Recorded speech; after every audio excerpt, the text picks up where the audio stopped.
Miss হবে না আপনার পছন্দের টিভি শো। দেখুন জি5 অ্যাপে একদম ফ্রি। এমন দৃশ্য আমি বাপের জন্মে দেখি নাই। বাবা আইসা দেখলাম, আমি শুনছিলাম যে আগে কোন এক ভূত থাকতো ওই বট গাছে। আমার খুড়া নাকি একবার দেখছিল, তার মুখে শুনছি। কিন্তু এই যে নতুন ভূত, বাবা কি তার গলার আওয়াজ! আমারে কইলেন তোরা আমার জায়গায় আরেকজনকে বসাইছস, হক গলে মিলা তারে বাবা ডাকতেছস। আমি তোকে ছাড়ুম না, আমি তোকে কাউরে ছাড়ুম না। আবার হাসতেছে দেখো। ও বাবা, এ তো ভারী জ্বালা হইছে। আচ্ছা আপনি কোন, আপনি তো আমাকে উপকার করতেছেন, হ্যাঁ? তো হে বাবাও তো আগে হেডাই করতো, তো হে রাগ করতেছে কেন? হে যে কামখান আগে বাবাই করতো, এই কামখান এখন আপনি করতেছেন। হ্যাঁ তো আপনার প্রাণ ভরে আশীর্বাদ করা উচিত। ওনার রাগ নয় প্রমোদ, রাগটা বোধ হয় অন্য কারো।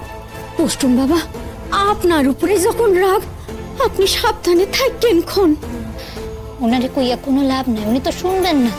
শুনবো নাই তো, মানুষে ভালো করছে, ক্ষতি তো করছে না। সেইটাই তো আমিও বুঝতে পারতেছি না যে আপনার উপর কেন রাগ হইব। তার অসমাপ্ত কাজ সেটা তো আপনি করতেছেন।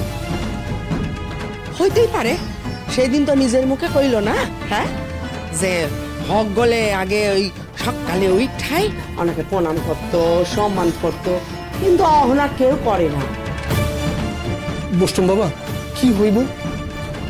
একটা মীমাংসা করতে হবে। কেমনে? ভেবো না,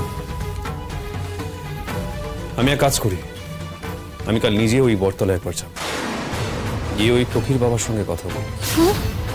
কি কইতাছেন কি আপনি?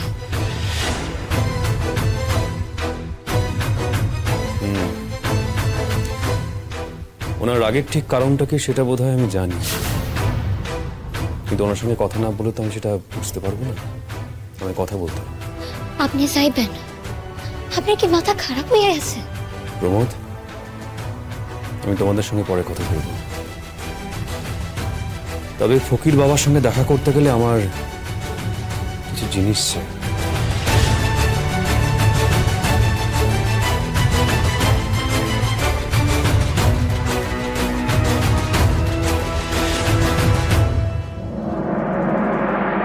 বার হইছে বেয়ান, বার হইছে। এই যে দেখেন, এই যে দেখেন।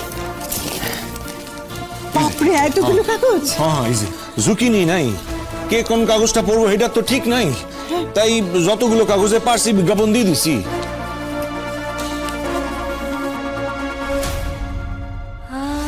কোথায় তোরা? কেন লুকিয়েছিস এভাবে? দেখি খবরদার এসেইবেন না। কেন? কোন আদারে বাদারে ঘুরে বেড়াইছে। ঠিক আছে, কালকে রাতের পরে নয় আমি ওর গায়ে হাত দেবো। কেন কাল রাতে? কেন কাল রাতে কি হইব? গিন্নিমা কি বললেন শুনলে না? তেনারা তো দিনের বেলায় আসেন না, আর কালকে হলো গিয়ে অমাবস্যা, ভূত তাড়াবার উপযুক্ত সময়। তাই ভাবছি কালই যাব।